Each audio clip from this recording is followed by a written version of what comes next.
আমি তোমার প্রতি আমার ফিলিংস নাই, আমার সাথে তিথির রিলেশন আছে। ওই মেয়ে আলবির সাথে ঝগড়া করে এন্ড আলবি আবার ওইটার স্ক্রিনশটও আছে। তিথির সাথে ওর রিলেশনশিপ আছে নাই, এগুলো নিয়ে আজকে মোটামুটি 2-3 বছর যাবত এগুলো নিয়ে কথাবার্তা। তো ইকরা আগে থেকে সন্দেহ করতো, বাট আলবি এটা প্রতিনিয়তই বলতো যে না আমরা জাস্ট কলিগ।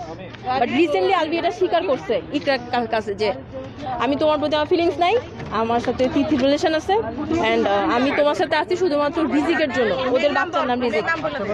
তিথির সাথে সবই ইকরা শুনছে অ্যান্ড ইকরা এগুলা নিয়ে কথাবার্তা।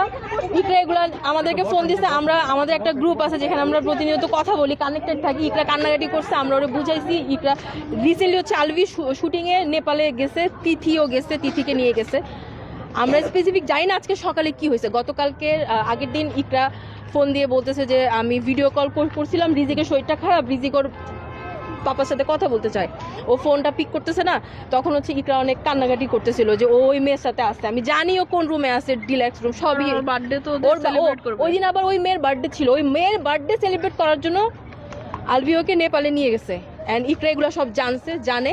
ইকরা তখন ওকে ভিডিও কল দিছে, আলবি ওকে স্ট্রেট বলছে যে তুমি আমাকে এখন ইচ্ছা করে, মানে রিজিক অসুস্থ এটা বলে তুমি আমাকে মিথ্যা কথা বলে আমাকে ডিস্টার্ব করতে এখন আমাকে তুমি ডিস্টার্ব করতে চাচ্ছ। এগুলো নিয়ে ইকরাকে ও উল্টা ইয়ে করছে। ইভেন ওই মেয়ে আলবির ওয়াইফের সাথে, হাজবেন্ড ওয়াইফের মধ্যে এগুলো নিয়ে ওই মেয়ে হচ্ছে পজিটিভ হয়ে ঝামেলা করে, তুমি তোমার বউয়ের সাথে কেন থাকো, এগুলো নিয়ে ওই মেয়ে আলবির সাথে ঝগড়া করে এন্ড আলবি আবার ওইটার স্ক্রিনশটও আছে।